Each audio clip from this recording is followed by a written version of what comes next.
Welcome to the RadioU Podcast. Coming up, what is the correct way to add detergent to your laundry? Also, what are the best new MLB ballpark foods for 2025? All that and more on the way next. Did you watch Mark Rober's new video over the weekend? I did not. His video that I believe is titled, Can I Fool a Self-Driving Car? Can you fool a self-driving car? It literally shows, I think in the thumbnail, at least when I was looking at it, it's like a Wile E. Coyote style Looney Tunes. Like it's a wall that looks like the road continuing to go, but you and I can see it's a road that's painted on a wall. And so the question is, could he get a Tesla to drive into this wall? I watched it. Okay. And so here's what happened. It was testing like Tesla's detection system of its cameras it uses and whatever versus this thing called LiDAR that's like radar, but instead of radio waves, it uses light, and seeing like how they match up against each other, which one's safer, blah, blah, blah. So before they get to the wall that's painted, they are testing other ways to see will the Tesla and will this other car be able to stop in time. And for some reason, they use a little mannequin of a child, a little boy. What? Okay. And so I'm like, that's an interesting choice because like you could use anything, but it's like, will the Tesla be able to stop in time before it hits this boy? Spoiler alert, many times it does not. Oh. Tell me why I was rooting though for the Tesla. Every time I'm like, I hope it hits him. What? It's a mannequin. It's plastic pieces. Well, you would hope that it would have, safety or whatever, so it's not going to hit a child, even if it is a mannequin child. I know. I thought, I was like, why am I rooting for this? I think just because I wanted to see it, because it's okay. It's fine. You wanted to see the collision. Yeah, I wanted to see what happens when a child mannequin gets hit by a car. And it did many times. So what I came away from the video finding is less that the Tesla is not safe, because really no car, you should just let it drive for you. We haven't gotten there yet. Right. And I don't know if that's even legal in most places, but it did feel like an ad for the LiDAR, because that did much better. The light detection thing. Yeah. Well, and I think the light detection thing is a more advanced thing than the autopilot system for Tesla. Mm-hmm. I was looking into this, and they were saying a lot of people were having issues with the video because it's like, well, it's actually misleading, which surprise, YouTube thumbnails and titles are misleading. Right. They're clickbaity, but neither of the cars actually are self-driving. Mm-hmm. They do have an autopilot-ish thing, but they're not. There's a person behind the wheel. And also they were saying, Tesla does not promote their autopilot as actually being something where it is a self-driving car. Yeah. You're still supposed to be alert, engaged, and all of that. And yet again, I don't think that's even basically anywhere you're allowed to just have it on autopilot and not pay attention. No. That's not what autopilot means, even though the name is a little misleading. Yeah, so who's the misleading one? Well, that's a fair point in all of this. Is it's like, well, why is it called autopilot if it's not truly autopilot? But you could also say that with planes. I think autopilot, even though it's something that is a feature in planes, they're still anticipating the pilots to be in there and to pay attention. Yeah. I'll tell you what was misleading about the video. What? Is it says, can you fool a self-driving car? And the first half of the video is him mapping out Space Mountain at Disney World. Why? To show how the LiDAR works. Oh. But yeah, the self-driving car barely comes into play at all. Okay. Until about halfway through. He is an engineer, so I'm sure that's interesting to him. I did watch the whole thing, and it was interesting. Okay. So, I mean, it worked. But is this to the thumbnail and title match up with the video? Right. Did you upload something wrong? And then you eventually get there. It's a fun video. It's worth watching. Without further ado, prepare for re-entry.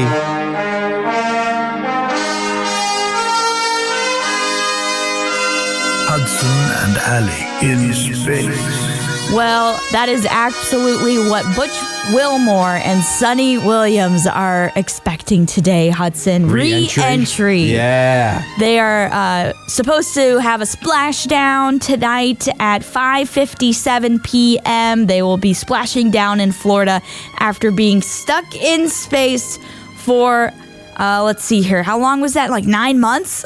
Yeah, it was last June, wasn't it? It was last June when they were only supposed to be there for 10 days. If you don't remember what happened with these two astronauts, they were part of Boeing's Starliner mission. Mm-hmm. They were supposed to be on the ISS for 10 days, but the Starliner capsule suffered leaks and mechanical issues, forcing NASA to return it to Earth without anyone on board. And that caused this duo of astronauts to have to wait to hitch a ride with on a return shuttle for two other astronauts, which finally arrived yesterday. Or I think it actually arrived over the weekend. Over the weekend, yeah. But that was scheduled to launch, and they tried to move it up. They tried to get a different plan in place to get these astronauts back home, but nothing worked out. And so they just had to wait for this SpaceX Crew 10 to arrive. Wow. 10 days turned into almost 10 months. Yeah.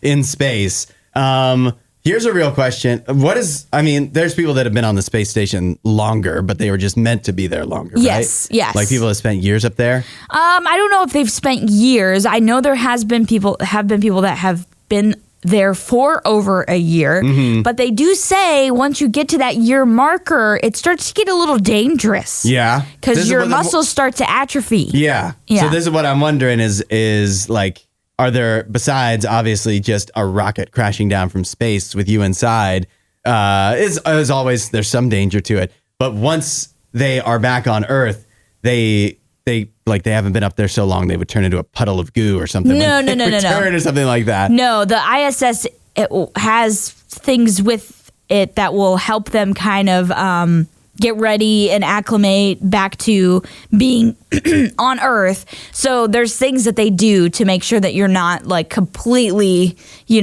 out of gravity or whatever. There's still adjustments for sure. Yeah. And they'll be monitoring them. And I'm sure they won't be able to go home for several days because they'll want to make sure that they're medically cleared to be able to go home. Yeah. Wow. Well, I'm glad that they're finally getting back. Right. Now what am I supposed to complain about?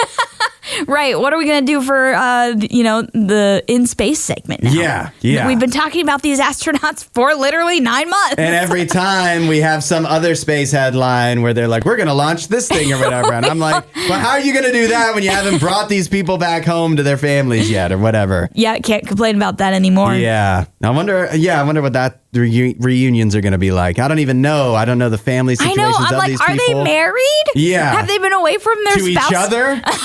No, I don't. Common law at this point, I think. Right. They've been living together for so long.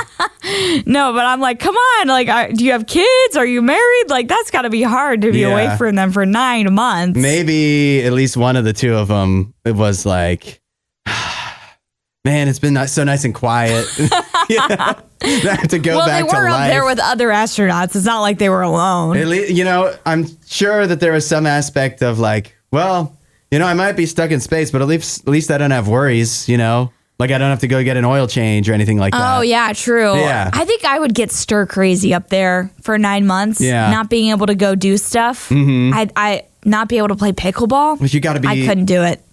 I mean, they have some kind of like satellite thing where they have internet up there, right?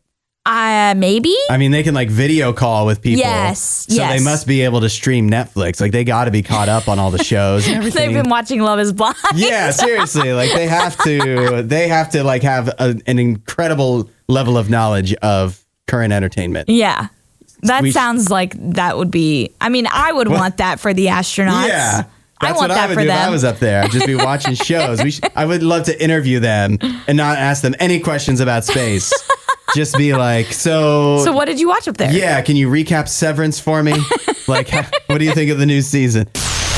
Happy MLB opening day today.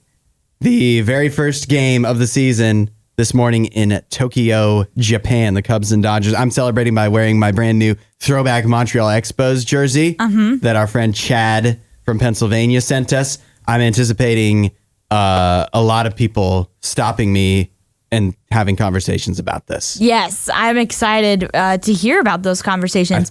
I think while I'm walking later today, cars will pull over off of the street and start conversations with me. Be like, hey, nice jersey. I'm telling you that nothing gets more attention than my Montreal Expos hat, so I can only imagine what this jersey will do. Let's talk baseball, though. Let's talk about something everybody can enjoy, and that's food at baseball stadiums. I have here the top 5 foods that are going to be new at baseball stadiums this year in the MLB. Okay. Let's count them down. Number 5, at PNC Park, the home of the Pirates, the Polish Cannonball. Oh. The Polish Cannonball is egg noodles, kielbasa, cabbage, bacon, cheddar cheese, all rolled into a ball and fried. Then you get like a couple of those balls, and then it's served with an herb crema dip. Interesting. Herb crema. It looks good. So in a way, like kind of sauerkraut ball. Also, Citizens Bank Park, home of the Phillies, now sells the s'mores quesadilla. Nutella, mini marshmallows, and graham cracker crumble in a crispy flour tortilla served with chocolate dipping sauce. I love Nutella. I do not love marshmallows. It's way too, I'm looking at a picture, it's way too marshmallowy for me to enjoy.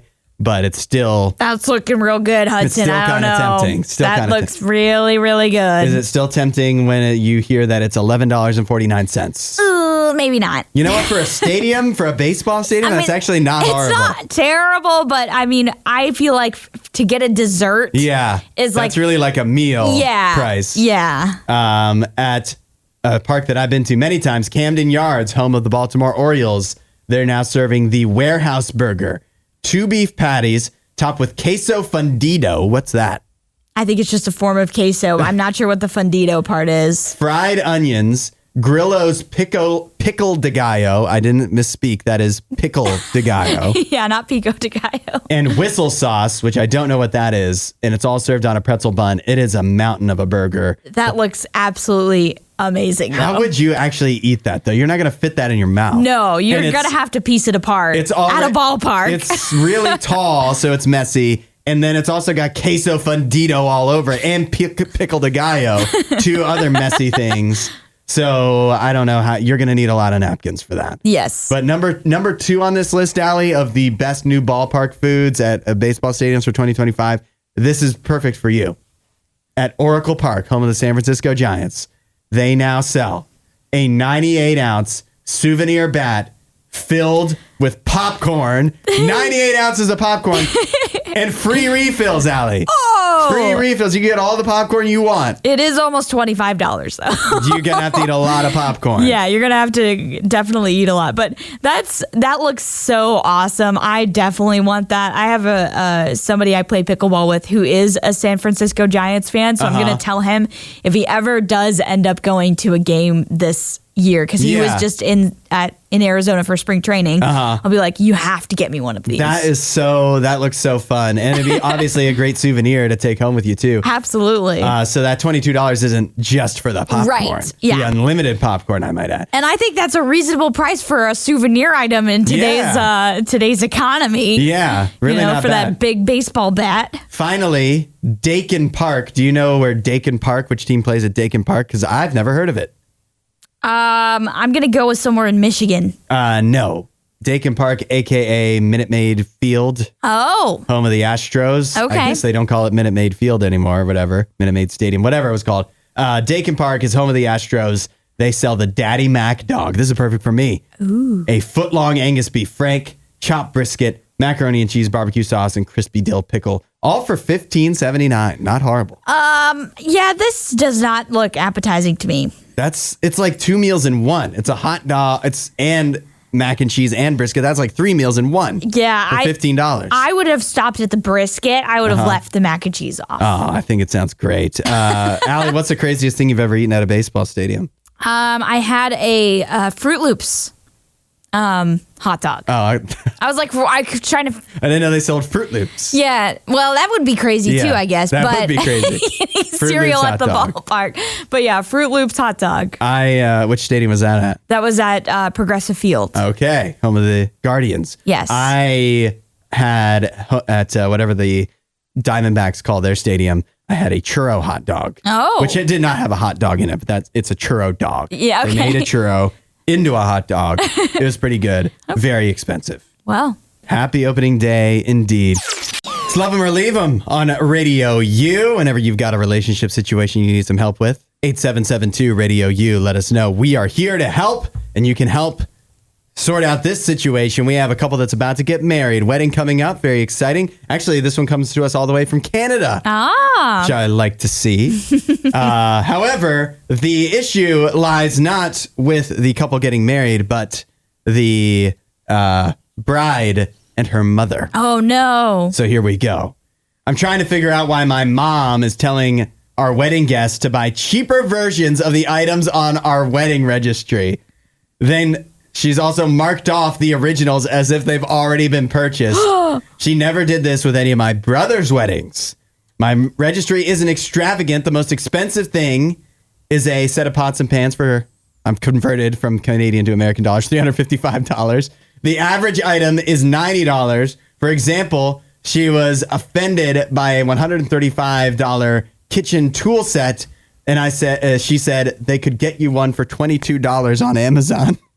But let me tell you this. I recently bought a knife block from Amazon. Yeah. The knives themselves sometimes rust. Ooh. Yeah. Yeah. She continues. Okay, keep going. I explained that my fiance and I want quality upgrades to things that we already own, like replacing our tomato stained spatulas with something that lasts. She said, okay, the mom, and seemed to understand, but I still don't get why she's reacted this way. She doesn't like luxury gifts. She literally asked for Dollarama rubber gloves for Christmas every year.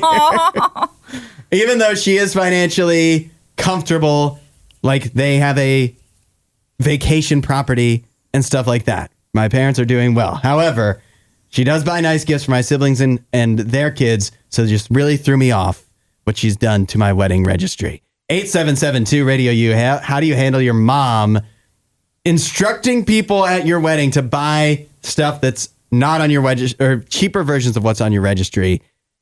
8772 Radio U. This is a very unique Love 'em or Leave 'em to me. Yeah, it's very interesting. I think Allie and I seem to be possibly on the same page. Okay. At least I think we're all in agreement that the mom is wrong. But what do you do? Yeah, what do we do about it? What do we do? 8772 Radio U. We need you to chime in this Love 'em or Leave 'em situation. How do you handle your mom getting involved in your wedding registry? We have a lot of good thoughts coming in, Allie. Okay. At 8772 Radio U. Ryan says there has to be another side to the story. Nevertheless, the mother still needs to stay out of the wedding registry, though. Yeah. What is the mom's side of the story? I'm not sure what her side of the story is. Maybe it's something where it's like the aunts or, the other family members, the cousins could be reaching out to her being like, hey, yeah. I want to get, your daughter something, but I can't afford to buy this. What should I do? Mm-hmm. And maybe she's saying, oh, well, you can get them something similar, just a cheaper alternative. I could see that happening. That is a very charitable but believable way to put it from the mom's perspective. Yes. That was a good job. Regina says, I think in a good response to that, even though she said this before, no one has to get what's on the list. Add some options for cash gift through the app as well, and let her know that it is no obligation for anyone to get those items. And please stop telling people what she is telling them. People can spend what they want. Yeah. That's kind of what I was thinking of, like, it's your wedding. Mm-hmm. I don't think it's offensive to have nice things or more expensive things on your registry. No. Nobody is forced to get what's actually on the exact thing that's on the registry. Right. But it's your wedding, so why not ask for a nicer stuff? You only have one wedding. And I think that's expected. Hopefully, yeah. But I think it's expected on the registry that there are going to be some items that are nicer, maybe have a larger price tag. Mm-hmm. Because as she points out, this is stuff that we want to last. Yeah. So it's paying dividends in the long run, mm-hmm. Where it's like you don't have to get it replaced in 5 years. It's going to last you 20 years because you paid a little bit more to get it. So that's the thing that I don't understand sometimes with, I get saving, I get frugalness, like that's all important, and don't buy things that you don't need. But it's like, if this is something that you're planning to use for a long time, it sometimes is better to buy something that's better quality. Yeah. Julie simply says, you get what you pay for. Yep. Which I will say sometimes I think that was a phrase that was created by someone selling something expensive that doesn't actually last to trick everybody. Because it's not always true, but I tend to think, I'm the kind of guy that will take the cheaper option if I think there's not a big enough difference. Like I will lean towards a cheaper option more often than not. But I do think it's true. Like brands that stand the test of time and are more expensive for a reason. Yep. Jamie says it's definitely hard because it's her mom, but I think the bride, if she has time, take over the registry and monitor it herself. That's a good point. Why does the mom have access to the registry? Yeah, she shouldn't be able to go in and mark stuff as purchased. That shouldn't happen. You got to figure that out as the bride in this scenario. Jamie goes on, I myself asked for cheaper things for my wedding because I am cheap, I guess, LOL. But she should definitely allow her daughter, the mom, to get the upgrades that she deserves or asks for. Yeah.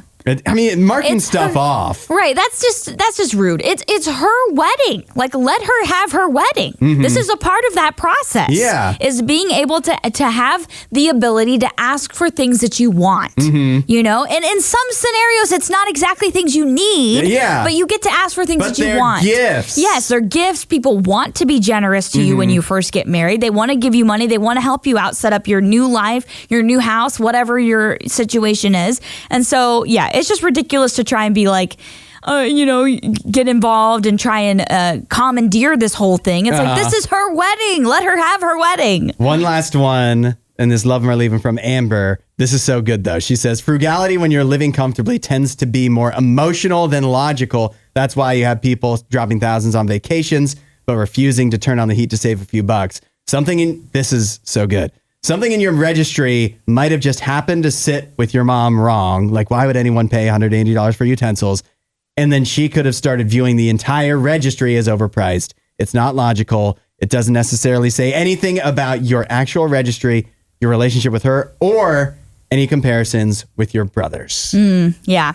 That is a good point. We kind of glossed over the she didn't do this to my brothers thing. Yeah. You feel like you get singled out, but... Well, as siblings, we all feel that way. Yeah. We all feel like there's favoritism in the opposite. I just hope the mom was listening to this.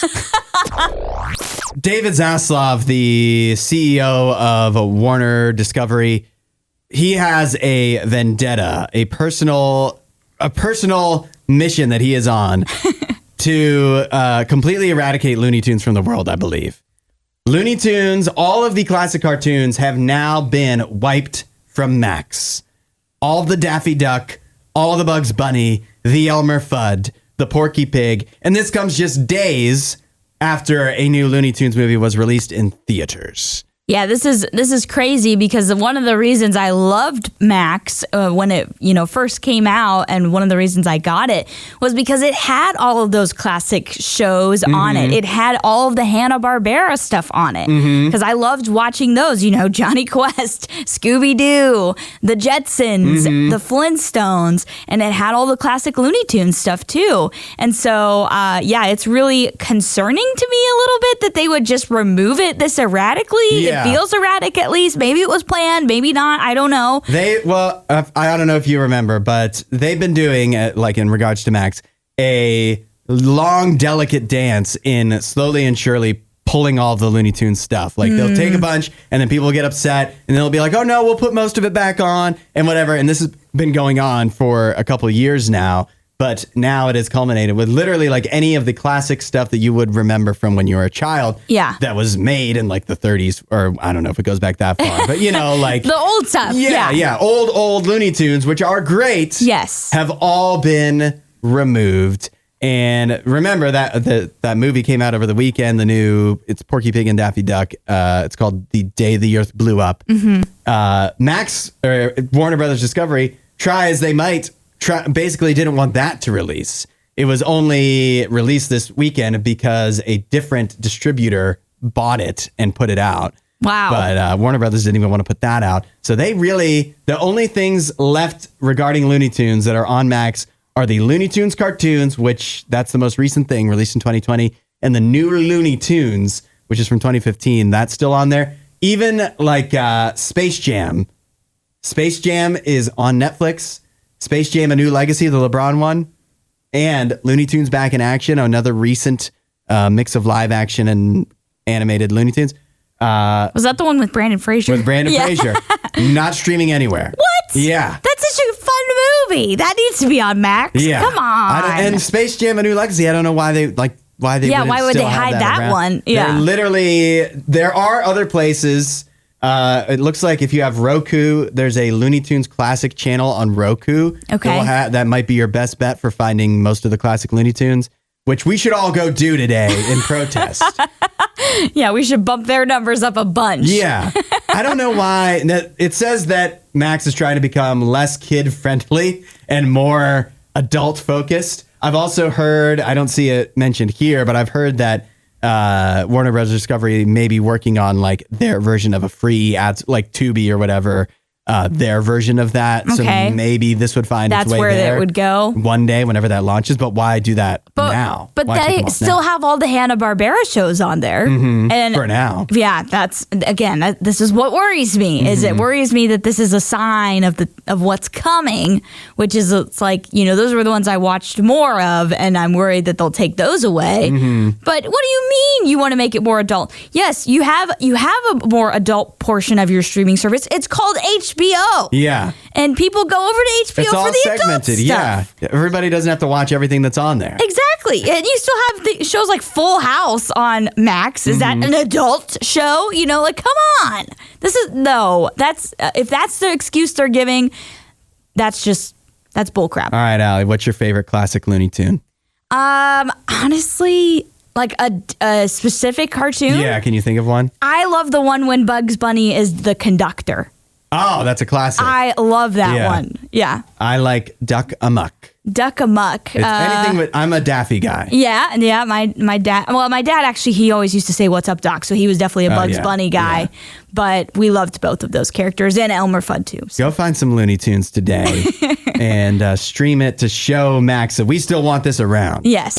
On the menu today is the brand new Cheetos Flamin' Hot Dill Pickle variety. It's the kind of thing that's just made to go viral, isn't it, Allie? It honestly feels like that. Yep. A combo of so many things that the internet loves: pickles and Flamin' Hot and Cheetos. I myself, it's not that I refuse Flamin' Hot, but I wouldn't choose it. Okay. When there's regular Cheetos around. Yeah. And I don't particularly I don't eat pickle flavored things. Yeah. So this isn't, I may not be the best judge.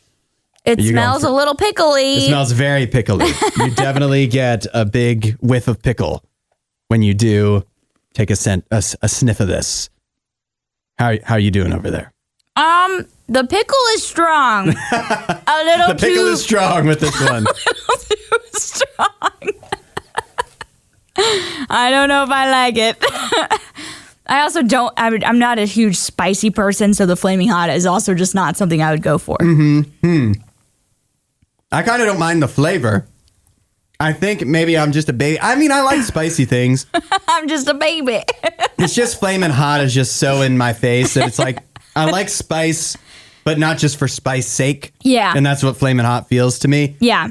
I don't mind the flavor though of the pickle. So if they made a non-Flamin' Hot version of this, it might not be half bad. Yeah.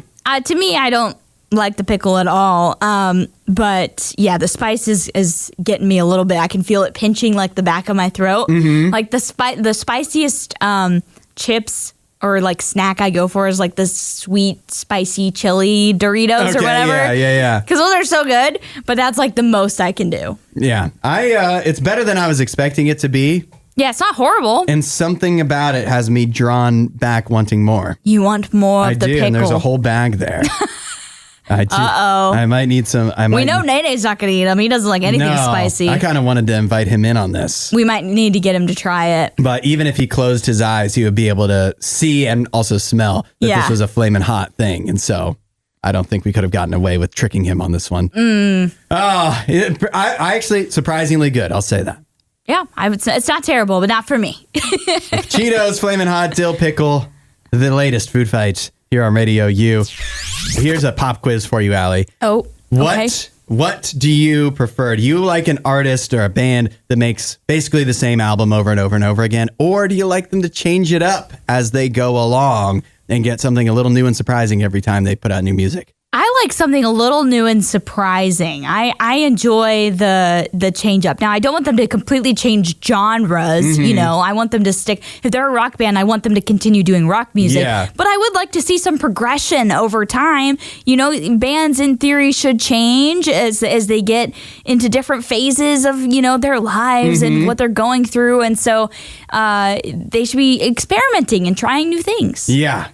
I'm with you. I'm probably in the minority. I like when bands experiment with completely different genres. I mean, I want to hear Matt from Spoken to a Country Song. Yes, is what I'm saying. I understand what you mean, but I do feel like sometimes I get stuck in the nostalgia trap, especially if I grew up with a band. So like, if, you know, for instance, one of the bands I grew up was Switchfoot. So if like Switchfoot suddenly came out with an album that was a metal album, like completely different than what they've always done, I think I'd be very, taken aback. Yeah. I think I think a lot of people would say that they would agree with us that you want the bands to change it up a little bit. You don't want to hear the same album over and over again. Yeah. But don't so many bands fall into that, because that's what. That was successful. Yeah. And once you find, like, the industry and the world tells you, not just with music, but with your life, like, once you find something that's successful, stick with that. Don't ever leave it, because if you try to change, like, bands get a lot of backlash if they try to switch it up sometimes. It's absolutely true. Now, this is not a Radio U band, but a Christian band, Mercy Me. I remember their lead singer saying when they did an album, this was many years ago, they were trying to do a more like heavy rock song. And their label was like, no, you can't do that. That's not what you're supposed to do. And they were like, no, we want to do this song. And they ended up pushing for it and getting it done.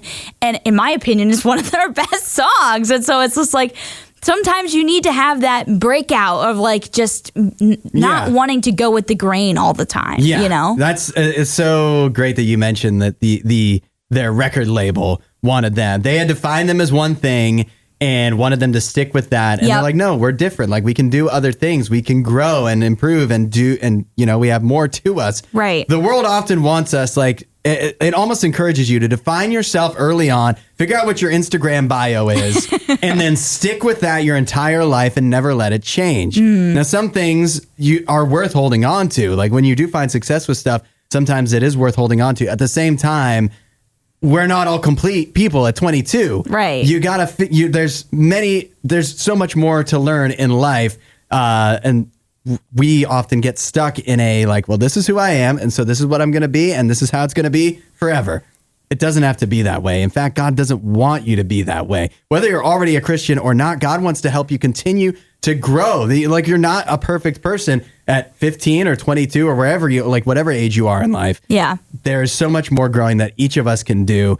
We shouldn't get stuck. God doesn't want you to get stuck. God wants to be there, and instead of holding you back and telling you, no, this is what you've already done, stick with that. God wants you to find new, amazing ways and amazing things about yourself as you go through life.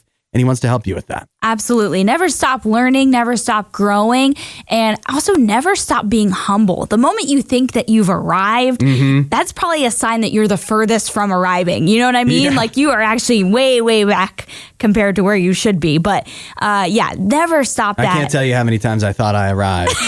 It still hasn't happened yet. Yeah, it usually probably doesn't. If you want to know more about what a relationship with God is like and how he can help you improve and continue to grow throughout life, start talking to him first of all, and you can do that wherever you are. You can also go to radiou.com/free gift. That's a great place to start. I'm opening up the Radio U hotline. 877-2-RADIO-U. Let us know how you put laundry detergent in with your clothes. Allie, don't look.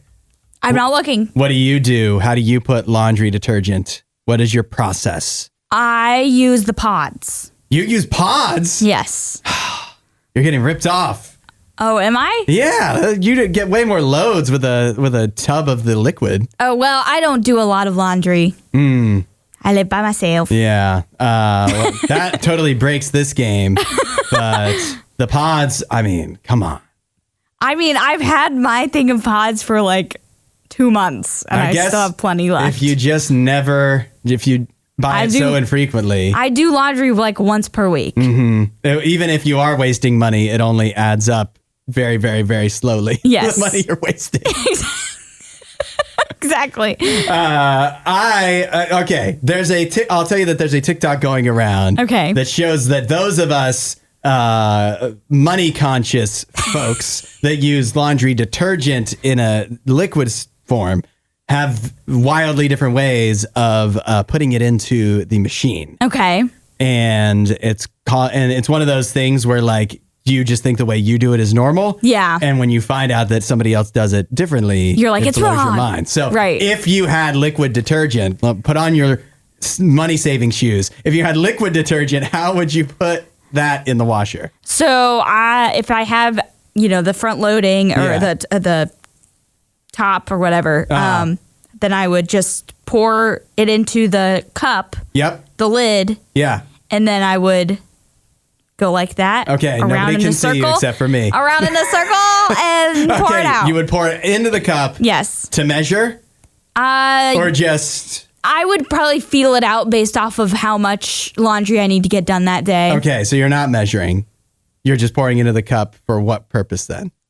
Well, I mean, I would just be like eyeballing it, I guess. Oh, okay. Yeah. And then you pour it from the cup into the laundry. Yes. And then what do you do with the cup? The cup that you just measured with. That you just didn't measure with. I didn't measure with. Sometimes if there's enough left in there, I would throw it in. Mm-hmm. And then other times I would just put it back on the cup. Okay. So here's what the TikTok showed. Okay. That it's a boyfriend in the scenario. The girlfriend asks, "What did you do? Where's the cap for the liquid detergent?" He says, "I just threw it in the laundry. I always do that." And she is appalled by this. Okay.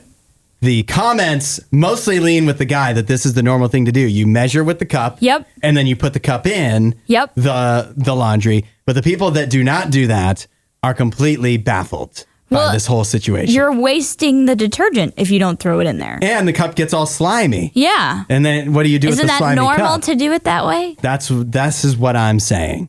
I mean, I grew up with powder detergent. Yeah. Mm-hmm. So we didn't always throw the little scooper in. But when I went to college, I used liquid detergent and you would throw the cup in. Yeah. You got to throw the cup in. Yep. I'm glad we're on the same page. Aurora's with you. She thinks that the pods last longer.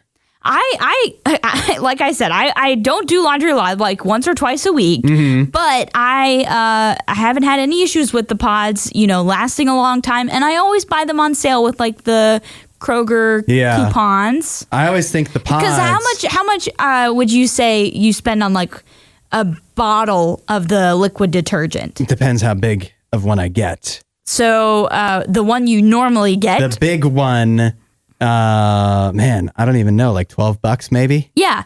And how long does that last you? A long time. Well, because the one I have right now is like the pods. It's not Tide Pods. Yeah. It starts with a P. I can't remember the name, but it has lasted me almost like 2 months now. And again, it's not even anywhere close to being through all of them. And it was about the same. $12, $13. I don't like using the pods because I think it's more money conscious for me to buy the liquid because then I measure myself. And I feel like if they give me the pods, they're giving me more than I need for a load of laundry that I do. I'm sure they're one size fits all, but they don't fit all. Yeah, that's what I'm thinking. I understand what you mean. And I know you do more laundry than I do probably. So it probably is saving you more money to use the one that you measure out yourself. Yeah. But for me, I have no need for that. Yeah. The pods you just got that kind of money. You got that. I don't know about that. We just said it was the same amount of money. It was like $12. I think if we do research, I think we would find that you should buy the liquid detergent. I'm not changing, Hudson. Some follow up on the laundry detergent question. What do you do with your laundry detergent? If you don't use pods, what do you do with the cup? Do you use a cup at all? And what Susanna says, this is wild to me. She says you rinse the cup under the flow of water entering the washer if you have a top load, and then put it back on the bottle like the good Lord intended. Oh, I've never heard of that. You rinse it. I've never heard. Then you have to stand there while it fills. I've heard of rinsing it, but I haven't heard of rinsing it using the washer. See, water. I avoid having that dilemma, Susanna, because I have a separate cup that is a lid that I saved from a previous laundry detergent bottle that has the measurers on it. Yeah. And I save that, and that I just throw in so that, because I don't want the laundry detergent to be uncapped, you know? Yeah, sure. Although if you buy the really big one, it has the pump. Yeah, that's and that's the way to go. That is the way to go. But even sure. that will drip if you don't have the cap on it. Yeah, so good point. Drip a little bit. I will say though, I do think this is an important note. I feel like for front-loading washers, this is a less than desirable thing. You can still put the detergent in the load itself. Yeah. But a lot of front-loading washers have the little pull-out thing on the top. Yeah. Where you just pour in directly from the bottle, and it has the little measuring system for you there too. So I think that also needs to be said. Where I'm sure a lot of people got used to just pouring directly from the bottle because of front-loading. But I still used to. Our old washer used to have that. Or it used to be a front load. And so I'd pour it in there and then still chuck the cup inside the washer. Yeah. Well, I think a lot of people won't use the cup if they have a front loader washer because they're just pouring it. Yeah, that's right. There is a little measuring thing in there. Yeah. Somebody also pointed out that if you do read the cap on a detergent bottle or you do read the directions, it literally says toss in wash or rinse after use. Oh, so it tells I never you to caught put it that. in there. It does tell you to put it in there. I didn't know that. So that is the way the Lord intended, that Susanna. Is, no. Yes. Both are correct. She's doing one part just of it. Just the wrong thing to do. We can all agree on this. You use the cup to measure, pour it in, and then replace the cup on top of the back on your detergent without rinsing it. Yeah, that is an act of the devil. That is not what Tide intended, I'll tell you that. It is well documented that when Netflix goes ahead and tries to stream things live, a lot of times that comes with some issues. Yep. Buffering can be a big problem. But Dana White, of course, the head of the UFC, I think he might be learning a little lesson about how the grass is always greener. Or if not... Isn't always greener? It's not always greener. He's about to possibly learn that lesson. Because recently for UFC 313, the UFC streams on ESPN Plus, and you have to buy pay-per-view through ESPN Plus. But people had a lot of issues being able to purchase and then watch the pay-per-view for UFC 313 through ESPN Plus. It's a big problem. No doubt. That's impacting how much money the UFC can make off of this thing. But it's such a big problem that now Dana White talking about possibly leaving ESPN Plus for greener pastures, aka Netflix, and taking UFC events in the future to Netflix instead of ESPN Plus. But this is what I'm saying. The grass isn't always greener, Dana. You have this issue with ESPN Plus now. Yeah, it's bad. It sucks, and ESPN should fix it. But you don't know what could be in store for you if you switch over to Netflix. Right, exactly. I haven't followed UFC. I'm not a UFC fan, but this is the first I've actually heard about them talking about a big issue where it, crashed or whatever and people couldn't buy the pay-per-view. And that's bad. Don't get me wrong. It is bad. But every single time Netflix hosts a live event, it could be big or small. There are issues. There's buffering. There's problems. All sorts of stuff. It's like, you don't want to be on there, Dana. Like, I don't know who he's talking to right now, but somebody needs to get in his ear and tell him how bad it is with Netflix. Netflix only streams things live every so often, and oftentimes when they do, it has not gone well, particularly the most high profile is the Mike Tyson-Jake Paul fight. But I remember a lot of times they have the Love is Blind reunions or whatever. Yeah, the Love is Blind reunions have issues where I'm just convinced that they should just stop trying to do live stuff because their servers or whatever they use cannot handle it. I will say, I do know that every Wednesday for the next 12 weeks, they are doing a live stream every Wednesday night with John Mulaney, his show Everybody's Live, which is very fun. Okay. Definitely a fun show to watch.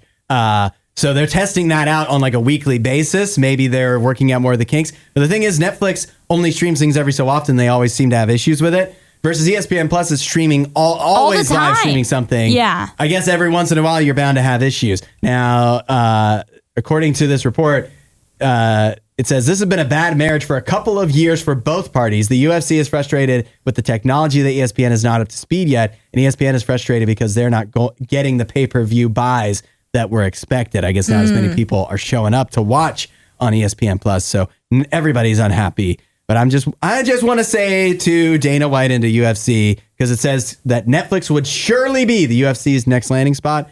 Be careful what you wish for. Yep. It might not be as rosy as it sounds, Dana. The grass may very well not be greener on the other side. Just watch out. If you haven't filled out a bracket on X yet, talking about the social media site, not Elon Musk's son, you should do it. Okay. You should definitely do it, because if you fill out a perfect bracket on X, you have the chance to win a trip to Mars. Nice. Yeah. Do we want that? I don't know if I do. Yeah. Even me as the space person here on RadioU Mornings, I don't want to travel to Mars because I honestly don't believe that humans should be traveling to Mars. I mean, if you go to Mars, you don't come back, right? I haven't seen any evidence to say otherwise. Yeah. Yeah. So if you fill out a perfect bracket, in other words, Elon Musk will kill you. It's basically he will send you to a complimentary Mars to die. Complimentary death, courtesy of Elon Musk and Uber Eats, who is partnering with X for this promotion. But I didn't even know you could fill out brackets on X. So, I didn't either. So that's fun, and I will be doing this. Okay. I haven't looked at the rules and regulations, but tell me that there's a cash prize option instead.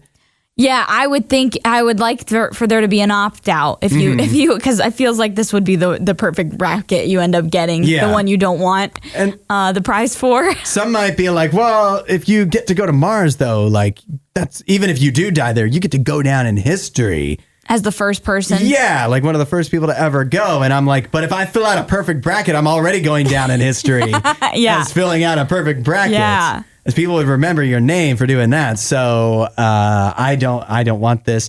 Also, what else should be pointed out here? This is them telling you you're not going to fill out a perfect bracket. Yeah, this is pretty much them confirming that you're not doing that. But I will say, Elon has said that he is resilient in this idea that they are going to send a SpaceX Starship to Mars next year.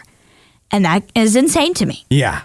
I don't know if it's a manned mission. I haven't looked into the details yet, but I believe he's said this from the very beginning when SpaceX started. He wants to send men to, Mars. He wants to send humans. Okay, humans. Okay. I just meant men as in mankind, Got it. He wants to send people. And I have not seen any evidence as to how this is going to work or even be feasible or, are you just going to touch down, the Starship touches down and then you need to leave? Are you even going to be able to get out? How would you leave? I don't know. Good question. Yeah. These are all valid questions. I don't know. Like I said, I need to look more into this, but I have felt like the whole concept of going to Mars to make it a colony is so far-fetched because there's so many things working against humans if they tried to ever go to Mars that it just is dumb to me. It's unnecessary. Yes. It's unnecessary. It's a waste of our time. But I did learn this recently. So if he wants to fire people at Mars next year and he doesn't do that, then they have to wait another 2 years before they can do it again. Right. Regardless of all this. Because of the orbiting. Because of the orbits.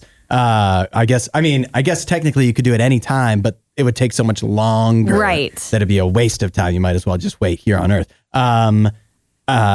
Okay, so let's get back to the point. If you fill out a perfect bracket for the tournament on X, you're supposed to get a trip to Mars from SpaceX.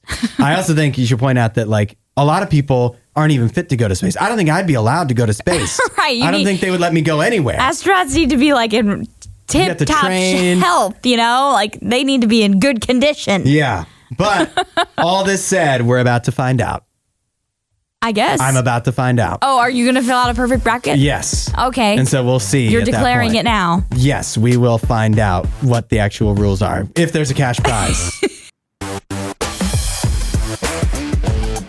Thanks for listening to The Hudson Show. Please don't forget to rate and review the podcast.